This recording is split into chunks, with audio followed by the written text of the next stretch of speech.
Okay, Okay. so here we are. This is volume 4 of Narratives in Focus. This is our first ever night shoot. Might be a little too cold for me right now, but that's So okay. sorry. I'm Kayla. Thanks for having me out here, Kai. Yes, and it was her idea to do the night shoot. So, no, I'm just- but let's see. So, tell us who you are, where you're from, and what's your narrative. Absolutely. My name is Kayla. I was born and raised in California, and I feel like that shaped a lot of who I am, and assisted me of like how I find ways to like express myself and kind of see the world. But you've been doing this for quite a few episodes now, so I'd love if you shared what your narrative is. I found myself struggling to answer this question for myself Okay. before coming into this, so I'd love to know. Yeah, that's a twist right there. So my narrative, I'll keep it short since it's about you. But my narrative, I guess, I said I was gonna stop saying I guess. Oh well. I'm born and raised in Los Angeles, California, specifically Baldwin Hills. Used to live in other parts of LA. Middle child of 3 boys. Shout out to the middle children out there. Shout out to his mom. And Thank you, my mom. Mira. My mom and my dad. My mother's Mexican and Spanish. My dad's African American. I love to travel. Used to play baseball.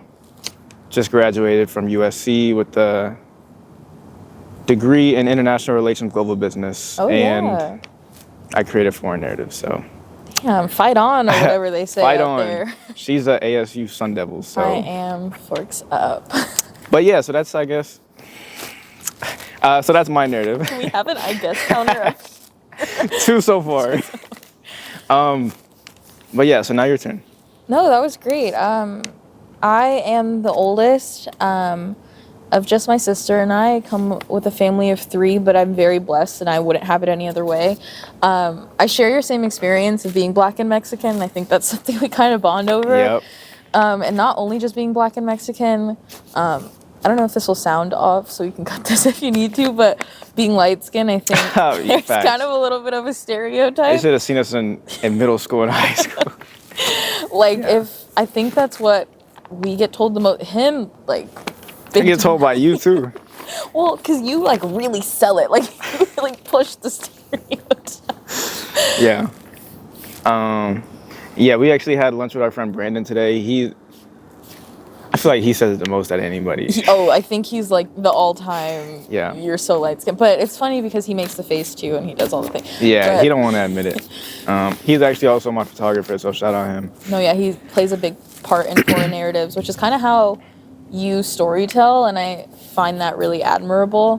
And I think I kind of like take pieces of that and like how I tell my own story, of like whether that be creating through clothes or like concepts and like visuals. I think we both also share that of like how we share our narrative with the Yeah, world. So that was pretty beautiful. Thank you. I did not know that was how you felt about it, but that makes me smile.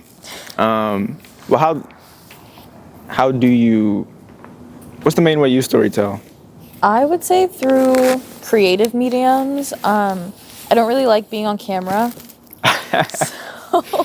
Awkward. I like being behind it, and everything that goes on with being behind it. So whether that be like editing it or snipping it down or even just like proof watching it, if you will. But I've always been big on like telling stories through like visual media. Yeah. And I think that's why Instagram has been which is so funny because I don't post on my main account, but I post a lot on my spams because that's how I enjoy sharing with. What's like, the my spam? loved ones. Big as you flirt. Yeah. No, I feel the same way. I like, as crazy as it is, I don't like being in front of the camera. I feel like everybody says that, who's actually in front of the camera. But genuinely, also my voice sometimes, like hearing it back, but it's just something That's like the whole reason I haven't started vlogging yet. I would love to do that. I think I'd be a sick influencer, but I can't sit down and watch myself back. Some of these I don't watch, so it's hard to like edit and be like, okay, I said this here, and then put it on the little tab in YouTube, but it is what it is, so. But yeah, so let's see. What does the human experience mean to you? I almost want to shoot the question back at you, but I'm not going to. One at a time. To me, the human experience is learning how to deal with discomfort. Keep going, keep going. That's why we have the light. Yeah. It's learning how to. Let me look at it real quick. Hold on. Right. You can brighten it if you need to. It should be fine. Let me brighten it a little bit. See, like, I'm not gonna edit this. I'm like flight reacting that. Okay, there you go. You're not? Like that? Oh, that. Oh, right. Okay. Sorry. Oh, no, that's fine. going. What was I saying? The human experience. Yes, sorry. I think it's more about dealing with discomfort instead of running from it. And I think I learned that at an early age. I'm very, very thankful for that. Definitely. I was really struggling for a period of time and I was really sad. And it sounds crazy to say, but there was one day where I was genuinely like, I'm going to have the best day ever today and nothing's going to mess it up. And since then, my journey with happiness and my relationship with like my mental health has been 10 times better. Just kind of like. That's crazy. You've never even told me that, which is crazy. Yeah. Two things on that. One, the running from it or not running from it, that's just like, that's so real. Like, sometimes you just have to like, sorry, it's fucking freezing. That's okay. No, sometimes you have to just like literally like enforce it upon yourself. Like, like I'm gonna have a good day. I'm not gonna let nothing stop me. You need to want it. And I think feeling your feelings is very important, but you have to want more to get more, essentially. Yeah. My parents always told me closed mouths don't get fed. So that's true. Whether that's advocating for yourself or like shaking yourself awake. Because essentially, I think what I'm trying to say is the human experience isn't about having it all figured out, but it's being honest about like where you are with yourself and then moving through it. Yeah. How you know best. Yeah. And it's those ups and downs and getting back up. But I relate to that. Fun fact, that day that I was like, oh, I'm going to have the best day ever, it was when Uzi dropped Eternal to Take, the first one. You knew that before it dropped? No, wait, like I was like waiting. You told yourself that before it dropped? No, like the day that it dropped, I was so happy that the album had dropped. I was like, this is going to be the best day ever. That's fucking crazy. And that was actually the day we all got sent home for COVID. Yeah. Minus what happened after, that was the best day. It was like the best day. I was having so much fun. What? Nah, that's how the universe works, literally. Like, shit will happen like that. Yeah. That's beautiful, though. Thank you. But so, which emotions show up most often in your daily life, you'd say, and what do they mean to you? I think curiosity shows up a lot.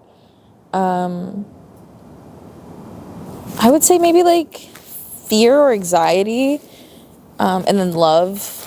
I always joke and say like I'm a lover of the big, the small, and the all, because I genuinely am just like a big, gushy like human, and I like all things.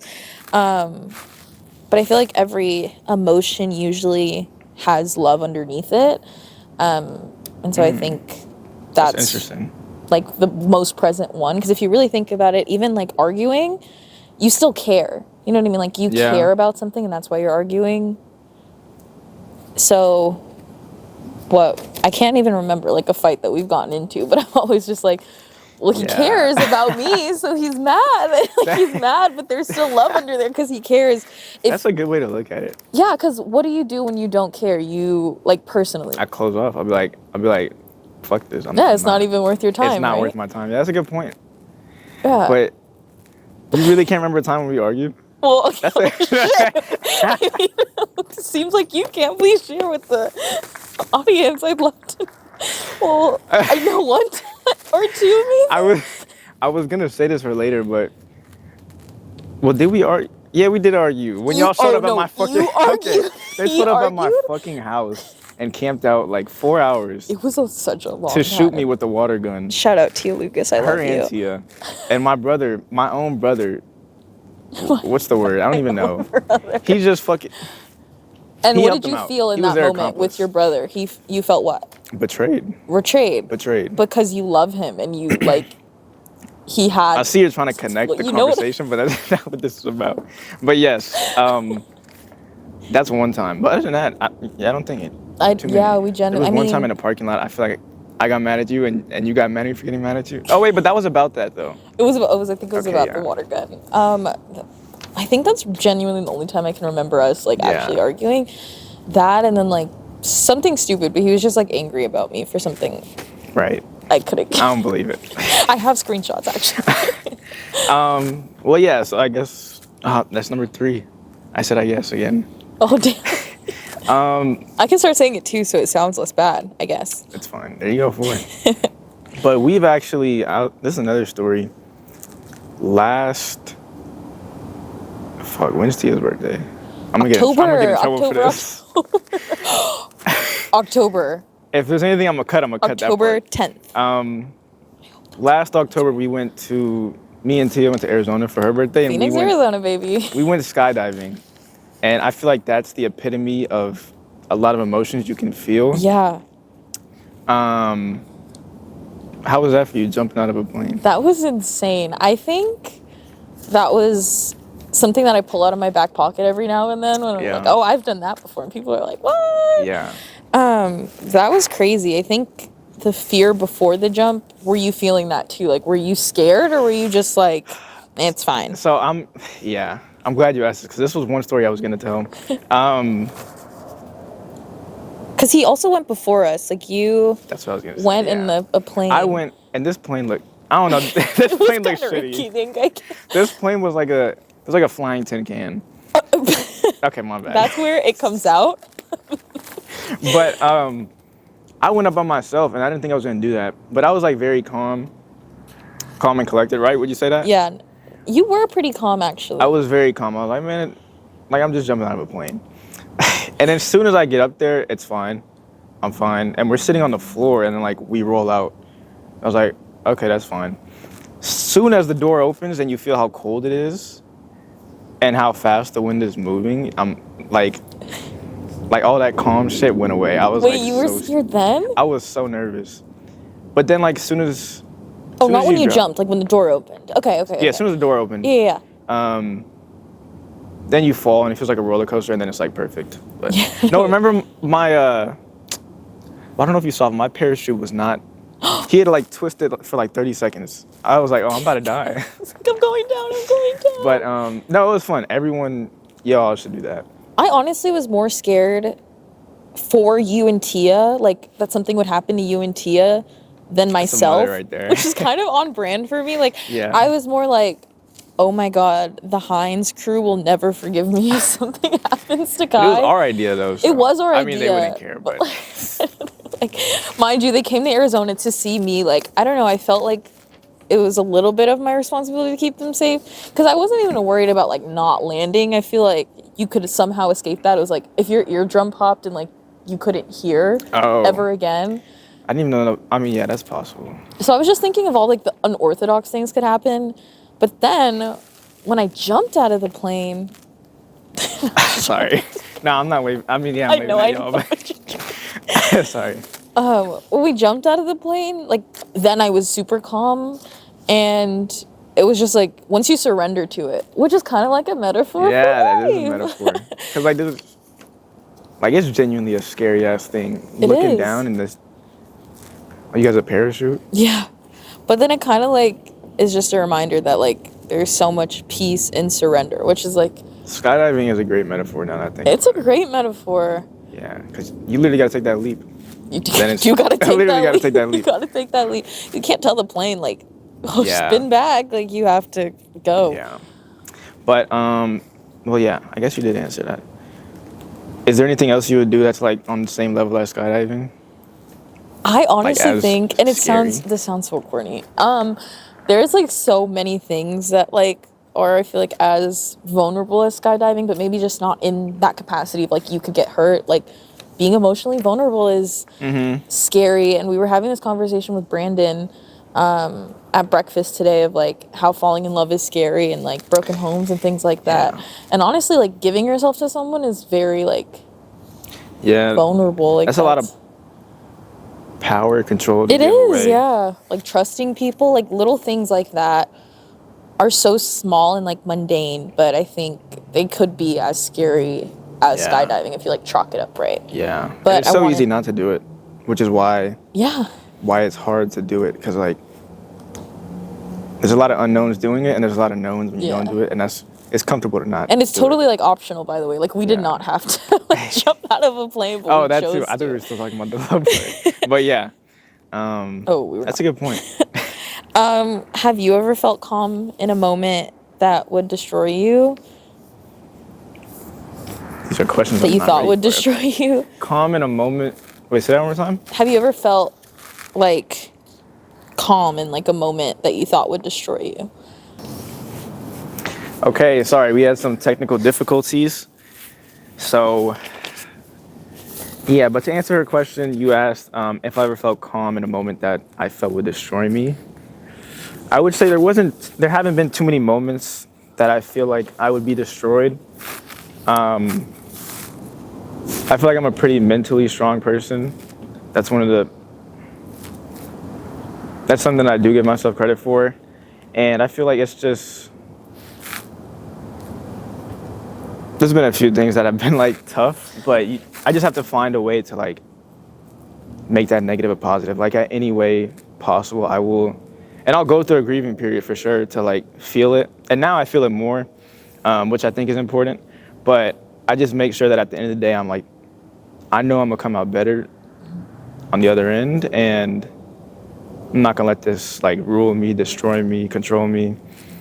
It's just like I had no other choice. Like it's either I get better or I stay where I am, and that's not an option. So that's just how I try to go about it.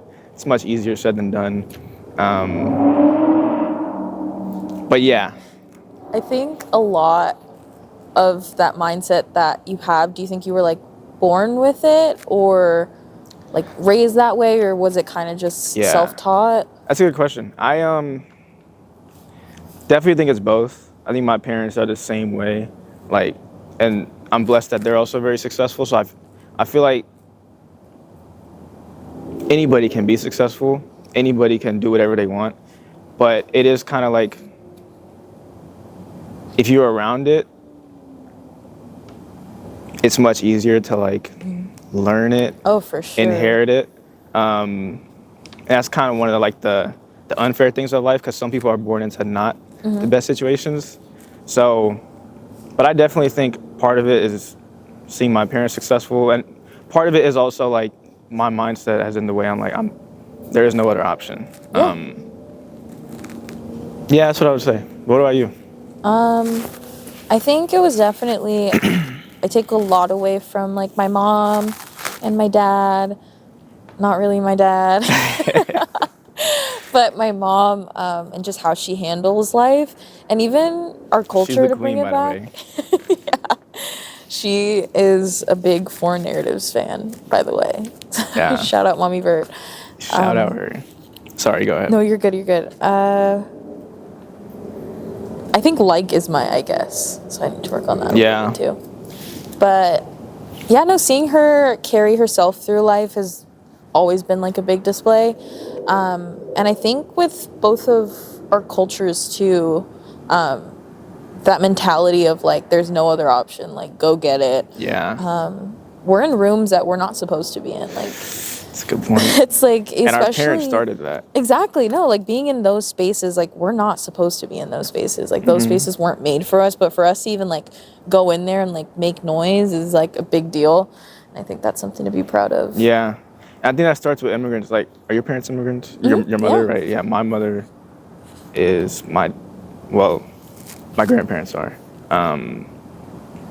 And being African American is a whole different thing. So, no, that's a type of immigrant for sure. But speaking of your mother, you and her went to Japan. Yes, and I didn't tell you. She did not tell me. So it was more of like a text on the tarmac, like, "Oh, figure it out." Yeah, sure.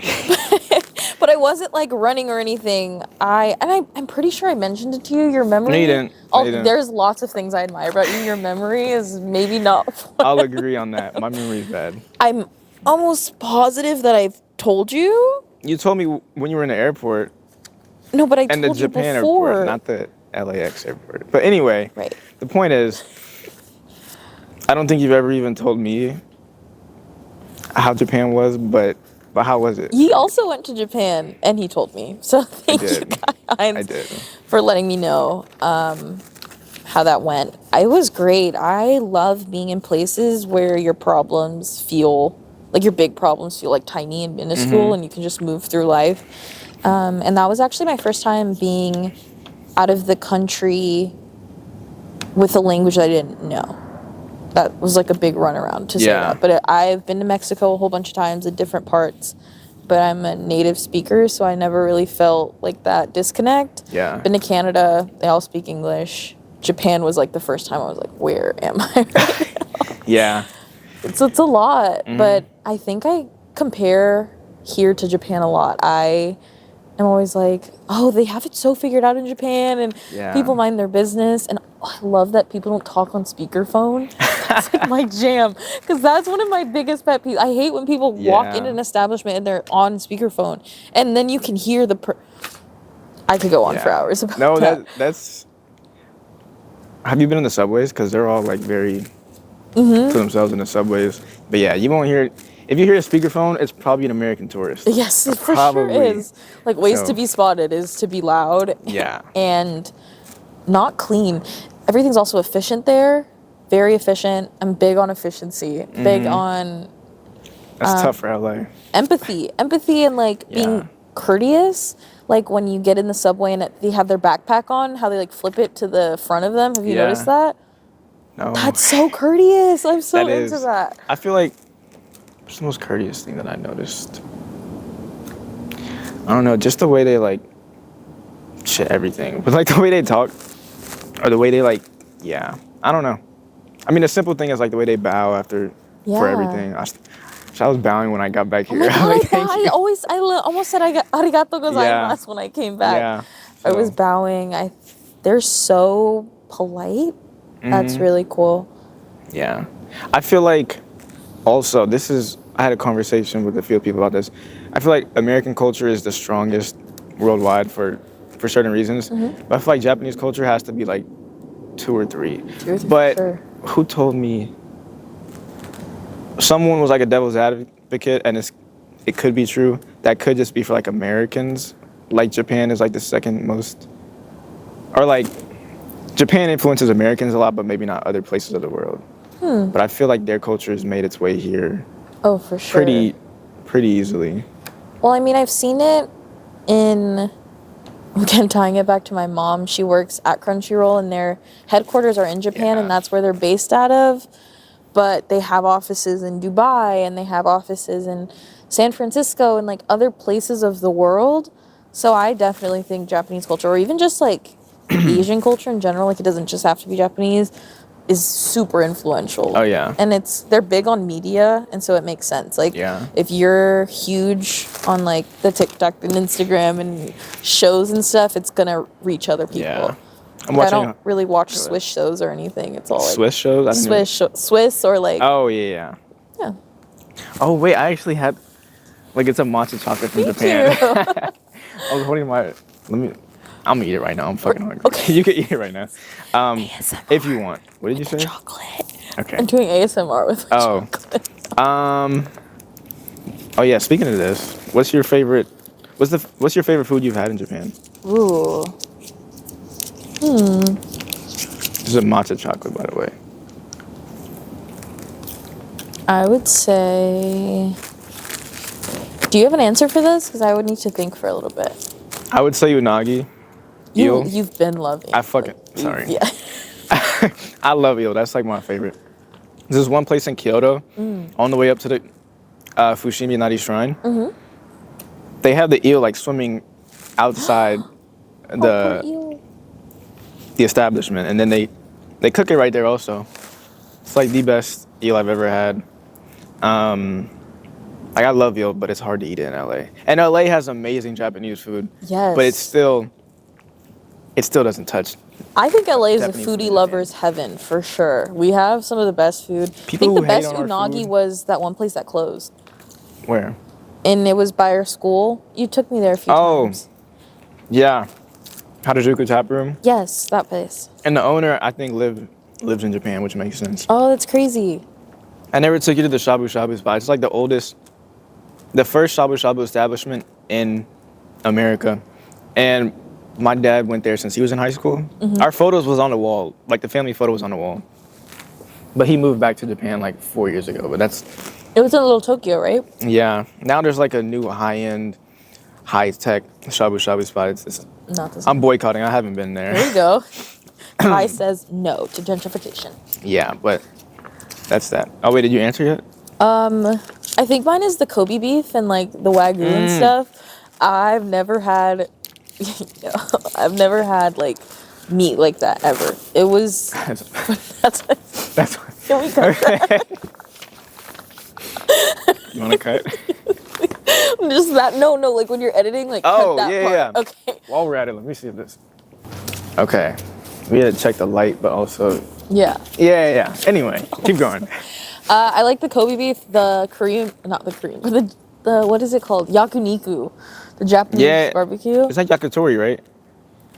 It's probably both, or one of them. Uncultured swines. I'm gonna get canceled. Yeah. That was some of my favorite stuff I think out there. The yakiniku. Sorry, go ahead. Yakiniku. It's like It's on the Japanese skewers? barbecue, like where it's like Korean barbecue out here, but it's Japanese, so it's Oh. more. It's like with actual Like fire. yukaku. Have you been to yukaku here? No, not yet. Oh, maybe I'm wrong. Whatever. But that sounds good. That and then have you? This sounds crazy, but have you tried the fried chicken from the convenience stores? I meant to text you to try it. I have not. It is so good. Not to even be like. I'm sure. Clip it. Go ahead. I don't But, care. The fried chicken was incredible, and it's from a convenience store. Their convenience stores were like some of my favorite stuff. I do know that Asians have like, I'm not gonna lie, the second best fried chicken. Oh, for sure. I think Korean specifically, but yeah, their fried chicken is amazing. And we're ones to tell. So. We would know. But no, the Kobe beef, I had it for the first time because I went to Kobe this time. Oh, really? And it was probably the best piece of meat I've eaten. I think. Try to word it correctly. I think when we were there, we had it 2 nights in a row. Like I was obsessed with that stuff. Sorry, I'm putting the timer back on because I need to upgrade the camera. It only goes 30 minutes. Oh, I thought you said 30 seconds, so I was curious why we were going for so long. 30 minutes isn't like, that's good. 30 seconds, we wouldn't be able to do this. Yeah, it was kind but yeah, that's actually Kobe Bryant's named after Kobe. the beef. Because apparently his dad was playing overseas there and they had Kobe beef and they're like, what is this? And he's like, I'm naming my son after this. It's like something you would do. Yeah. It's a very Kai thing to do. But I want to name my kids after cities. But that's a very me thing to do. That's great because that opens up the name Santiago for me, which I'm gonna. Santiago is a city in Chile. You can't name your child that. I'm gonna have a child first and then The name Alchemist it that is my favorite book, so this is already settled. Anyway, it's a good name though. It's a great name. How do you think emotions connect us across cultures? I think that's something that's a constant. There's so many different things and moving parts in culture, but emotion is consistent because you can display it different ways. There's different ones, but they're all the same. I think that's one thing that's similar. Not even math is the same in different parts of the world. Measurements, things like that. But happiness, fear, what are other emotions? Love, hate. Yeah, grief. Anger, grief. Yeah. I think that's all. No, that's literally what I say because that's kind of what this all is based off of. I feel like emotions are a universal language. So that's like what can connect us no matter what. Like, I'll say one time last week, my little brother, he speaks good enough Japanese for us to get around. Oh, nice. But we went to this one sushi spot and we fell in. It's like the best experiences when you just like stumble upon stuff. Yeah. But he just connected with one, because of the language also, but and I think honestly, so it was like a younger woman, she was actually from Vietnam, and then the chef was an older man. He didn't want to see us at first because they were closing. But she insisted, and there was also an old grandmother who was. It's like typical like Japanese anime stuff. Like she was like walking with like a hunch, and like she was like just like bending over, doing everything to make sure we had like a good time and like being very hospitable. That's just their culture. Like they're like some of the best people. But throughout that time, you could just see like the old man was like warming up, and he was just like started.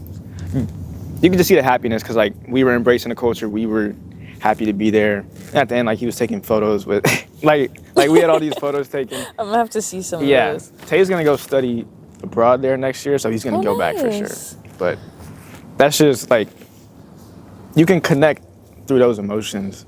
That's what I'm trying to get Yeah, at. that's why like stories and movies and like that again, visual media and like music even like it all travels so well. Art in general because emotions don't need translation. Yeah, It's the one thing that's a it's constant. just felt like it's Exactly. It's a human thing. Like that's you can't divide. You can't teach different emotions in a different culture. That's just the way it is. And every single emotion is important because you can't have one without the other. You can't have happy without sadness. If you did, what would happiness be? Like that's just happiness that's would the just be baseline, your steady or So constant. that's the yin and yang, the balance. But yeah, how has growing up biracial been for you? We've been touching on this like Yeah. all night, I would Yeah. say, but I think we're lucky. I am super biased, and I'll say that we are some of the best cultures I think there is on the face of this earth. For everything. I have respect for all cultures, obviously, but I think being Blaxican is like something special. Yeah. What do you take from that being? I think it forces you. I mean, I give a lot of my worldview to being fortunate enough to travel at a young age, but also being born into a biracial family. Like, I have my black side, then I have my Mexican side, and they're very different in certain ways. And being able to just step into both ponds and like really be in them, even though sometimes, and I'm sure you feel this way, the world doesn't perceive you both ways. Oh, never. At But the at same least- time, yeah. at least. For us, the world perceives us a certain way. Yeah. But for us, like internally being able to like connect with this whole set of a way of life and this whole set of a way of life, it's like, I think you're just naturally built to like adapt pretty well. Yeah. And I like that. Like, I'm so thankful for that.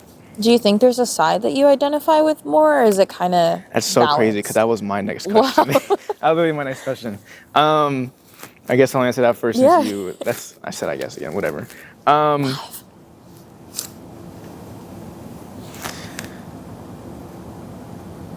It's a tough question because like a lot of it sometimes it's not up to you. Well, no, it is up to you, but I'll say it like this. I identify both ways. That sounds crazy. this guy? Is that so? Bye. Bye. Okay. I identify as mixed. I feel like I can. Yeah, like I feel like I belong in both cultures. But when people see me, they see a black person. That's just the way it is. Or they see it like, they see that I'm mixed, but they'll treat you a certain way because of that. I'm not gonna go deep into that, but that's just how it was. And like for example, I went to a heavily Latino elementary school, and I mean they knew I was mixed. Like they saw my mom. Oh, my phone about to cut off. What the fuck? But like the way they perceive you is like not one of them sometimes. And it does hurt because I don't speak the language fluently. If I did, that would help so much. At this point, it's partially my fault, but I blame my mom a little bit. But I identify with both. But there is like a gray area sometimes being in certain rooms. I know, because certain rooms will like identify you as something else. Exactly. And sometimes there's only so much you could do. That's just the way it is. But what about you? I don't know. It's very, what's the word that I'm looking for? Starts with the C. Condescending? No. It's very consequential. No, is that right? I don't know what the word. Consequential as in No. consequential as in like there's effects for the way you. No, it's very. Oh God, I forgot now. At this Just point. explain it without saying the word. It is. It depends on, again, where you are, like what you're doing, the side of you that people can see. Because sometimes I don't think people think I speak Spanish, but at work people come up to me all the time and just start speaking Spanish, and I'm like, oh, like okay, Like, oh, you know this. I didn't know you were down like that. But if I'll go to certain parts of Mexico, maybe they're just like, oh, that's like just a black girl or things like that. But I've always been told that I look like Dominican or same.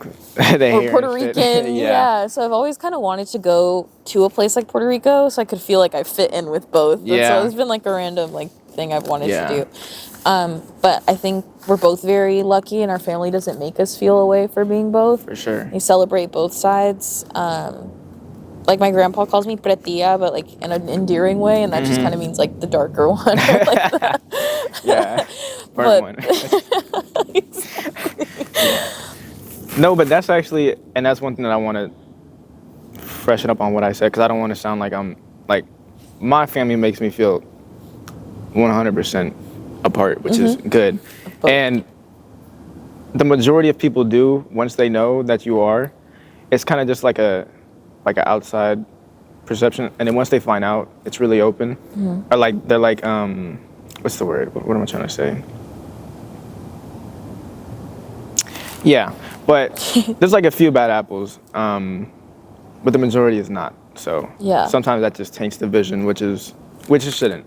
But yeah, it was a little bit harder for me because I didn't really have my dad in my life a lot of growing up. So black culture, I guess, wasn't. I would get that at school in different places, not really at home. But I do still connect with like the black side of my family, which is nice, but it was a little bit less. So I don't think I identify with anything more than the other. But I think my Mexican culture is a little bit more accessible to me, and that's what I would quote unquote practice a little bit more. But black culture is so main, like we are very black people are very influential. Crazy, like, and it's... You can see our culture everywhere. So it's not like you can really escape it or run from it or... Yeah. And I like there's learning no reason about it. to. Exactly. But yeah, no, so last thing I'll say, going back to that identity thing, I identify with both fully. Yes, me too. Yes, I want to make that clear. I am this, I am that. Yeah, it's just the way people see me. The way people see me changes, but that's life. And you can't control that, so don't try to. Don't try to. I like that. That was perfect. Yeah. Let's see. So we'll wrap this up. I'm trying to think of a random question. Unless you have any more questions. I feel like I'm getting in it. I feel like I'm part of this fucking episode too. I think this is like my school coming out because I'm in journalism. Yeah. So everything is learning how to ask questions, how to ask the right questions. So if I ever took over in any part of this, I'm so sorry. No, you're good. I caught myself leaning like this, asking you questions. Let me hear from you. So my bad on that. It's genuinely my train. It's like how they're hardwiring our brain over there at the Walter Cronkite School of Journalism and Mass Communication. But I did want to ask you, since you were so kind of telling us what your narrative is, what impact do you hope that your narrative leaves behind? And have you watched? I'll let you finish, and then go ahead. Sorry. And what's assisting you with doing that? Like, do you want to continue your clothing brand, like on and on and on? And do you want to continue storytelling that way, or what impact do you want to leave? Oh. Well, that was actually going to be my last question to you, so I'll save that. What if he's just taking all of my good questions and he's like, oh, actually, I was going to ask that too. Nice. No, you can check the receipts. I finish No, yeah. But, I'm sorry. Ask that one more time. The question. If you were about to ask it, you know what the question is. Yeah, the impact. No, but you said something else about the clothing. Oh, no, I said, like, what's the impact that you hope that your narrative leaves on this world, and the way that you help share your narrative with the world. So whether that be foreign narratives or whatever business venture you decide to go on. Like, do you want to continue the clothing? Do you want to... Yeah. No, I've never asked myself this. Wow, so, really? But This is to a think juicy about, episode. to think about it, I would say I've never really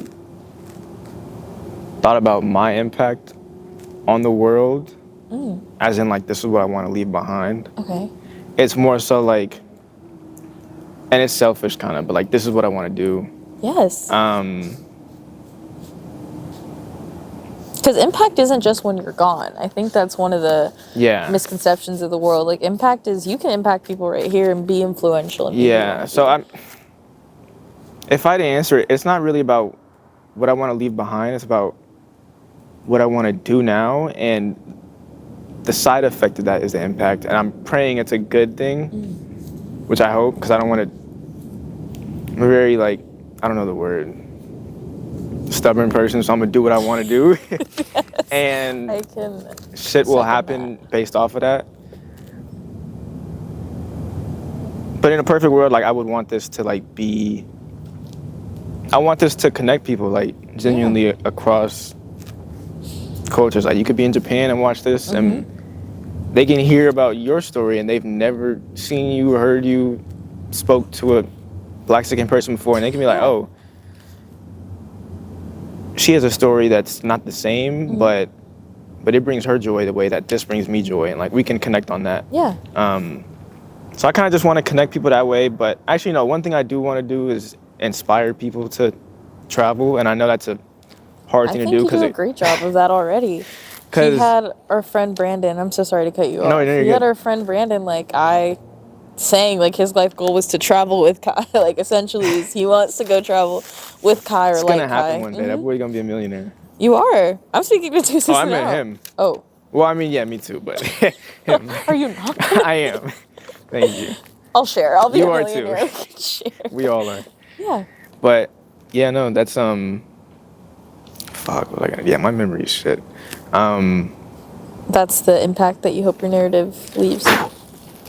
Yeah, I want to inspire people to travel, and even though it's, that's what I would say. So, and then aside from foreign narratives, I just want to be remembered as like a good person, and good is subjective, but like, try to do the right thing, even like if you looked at the decision making, you'd be like, okay, he's trying to do the right thing, or the thing that will bring peace, or like least amount of harm.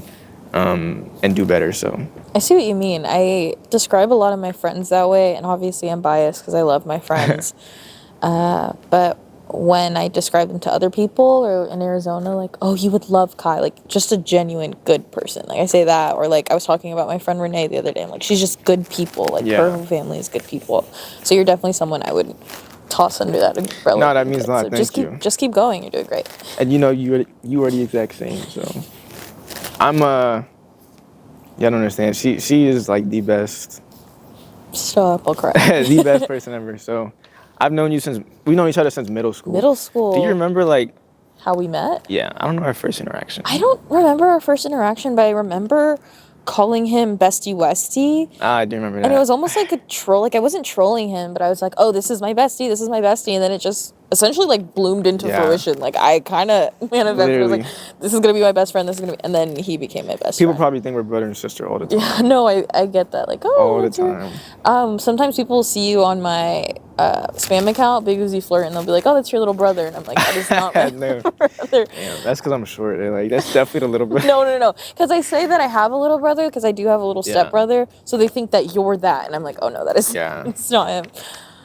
But okay, so you, like, what do you want your narrative to leave behind? Yes. What impact? I don't know if I'll leave anything behind. I mean, I create art, so hopefully something's good enough to be like, oh, that's rewatched over and over and over again.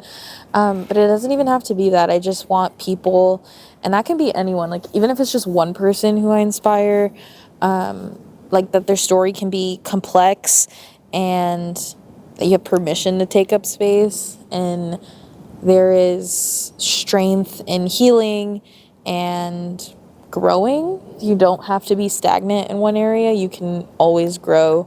And I just want people to know that. So even if that's like my own daughter and I supply her with those tools, I will feel emotionally fulfilled. Yeah. You don't have to like make yourself small to be accepted. Yeah. That's good. I already know. Whoever your kid is, they're gonna have like a perfect fucking mother. I hope so. That's good. Softness and strength are just like a common theme in my life, so I hope that can apply to other people. Yeah. I've been blessed with a lot of things, but I feel like friends is also one of the biggest blessings. Like, I have such a good group of people to fall back on and lean on. And you were at the top of that list, so. No, I would say the same thing. You can leave this in or not, but something that really stands out to me about you is that you always make time for me. Since I left and the first time I came back, you're the first person to see me. There's never been a time that I've been to LA except once because you weren't in town that I have not seen you. And I can't say that about anybody else except like my mom and my sister. But I kind of live under their roof. So little things like that I appreciate so much. So thank you for always finding time, because you're not a not busy person. Yeah. You're a very busy person. So thank you for always finding time for me. No, of course. Thank you. That means a lot. And yeah, but it's hard to get a hold of her. But That's one thing. She's also just as busy, if not more. I can say it on a stage now. I don't mean to not text people back. I'm genuinely bad at it. I'm just kidding. Yeah. And I'm working on it. And I think I'm getting way better. Well, I'm not gonna comment on that last part. But okay, But if you need me, you can call me and I'll always answer. She will. Yes. If it's a call, it's important. If it's you could be telling her you're gonna die on text. She won't respond. So you better call her. No. If it's you better call her. Oh no. If it's urgent, I'll usually answer. You just have to tell me that it's urgent. Kayla, lock in. I respond well to that. Yeah, I'm about to start using that. Kayla, lock in. But you have to use it sparingly. Says the do not disturb warrior. Okay, but I don't like my phone ringing. That's just... Do I not respond? I respond fast. Yeah. I just don't like my phone ringing. I don't want my day being interrupted by a fucking vibrate. Okay. Fuck. Okay. That was next segment. Last question. segment. I gotta think of more random questions, because I've asked this one before. I hope you haven't watched it. If you could live in any place in the world at any time, like ancient Egypt or I don't know, where would it be and why? Ooh, any place, anytime. Oh, and you're a regular person, so you're not a slave, you're not a king. Your life's not... Sorry. It's like, well, I wouldn't want to go back too far. Yeah, let's not do like... Okay. But yeah, so let's see. Any place, anytime. My answer to this is not going to be necessarily a location, but if I could have all of my friends in like one place that is in LA, so we traveled somewhere, but all my friends were in like one mansion, that's where I would travel to. And where's that place? Oh, well, you said it's not a specific place? It could be anywhere, just home is where my friends are. I love my friends. So I would just want to be in a place with them. Yeah. Fuck, like, I don't know, the beach. Somewhere tropical. Well, so where do you want to travel next? Maybe that'll... Ooh, my next... I'm really trying to make a Switzerland trip happen. She is. In December, I'm going to try to go to the Classic in March, back to Japan. Oh, you said it was in Miami. It's in Miami, but there's games in Japan. That's terrible planning on them. That's like the other side of the world. But you know, I mean, that's cool, the audience that's cool. in Japan is like huge. That last game last year was insane. That was nuts. I was getting my tattoo at that point. You're like, I was jumping around. I was on the table watching it. Wow. But yeah, so wait, hold on. Where did you say? Or did you answer? It's either my memory or you didn't say it. Is there another question? Oh, can you think of one? Yes, everybody. I'm moving back to LA. You're welcome. Never thought that would happen. I think that's a good way to end it, actually. Yeah. It's just, well, Dude, my hands are little ice bricks. I don't think she's gonna request a night shoot again because of this. And we're in LA, like Pretty this isn't damn even cold. the I coldest. don't remember because Arizona global warming. I have to get this off. Global ahead. warming has been awful, and it's What's been been happening over hot and in the desert, which it's not supposed to happen. Like usually Arizona at night, it's like 43 when it's not summertime. Are you saying it's hot now? Yeah, like it's been warm over there. Yeah, global warming. Yeah, take care of the earth, everybody. It loves you, so love it back. Well, it should. Okay, I do have to throw this on there. Because some people don't like it, which I mean. You have to love the earth. You love. No. I was talking about paper straws. Oh, I hate a paper straw. I hate a paper straw. Is that hypocritical? No, I mean, Man, fuck them in turtles. theory it is, but like, yeah, Never. no, fuck the paper straws. There's just other things you can do. Like there's bamboo straws. Yeah. Solid. I used to compare my life to a paper straw You should because make I a was very business like helpful and like ethical, but sometimes. Wait a second.